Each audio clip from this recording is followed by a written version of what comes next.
Parliamentarians from across the Commonwealth and the region are meeting this week right here in the Bahamas in an effort to not only advance the Westminster system of government in their respective countries, but also to give the Bahamas a chance to learn firsthand from parliamentary officials from around the world.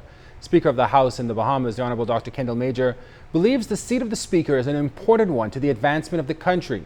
He says the independence of the office of Speaker is probably the most important component of this nation-building paradigm. Give the Speaker a voice and modernize an extremely traditional role.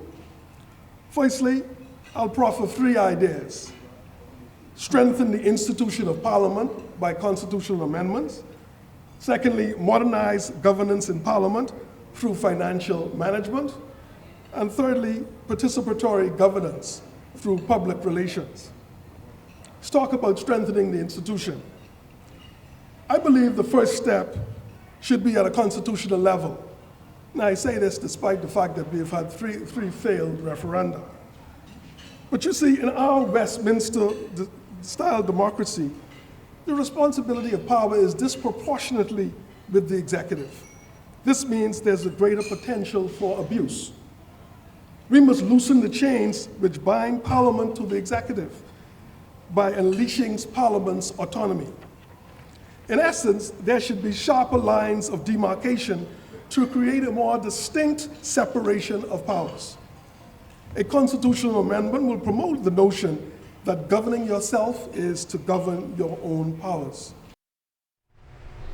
However, the Speaker says even though he sees independence as a crucial component of the office, he says he's called on to perform many roles. The office of the Speaker is judicial, diplomatic, administrative.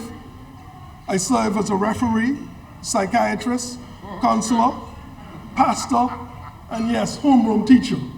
I have to give detention every now and then.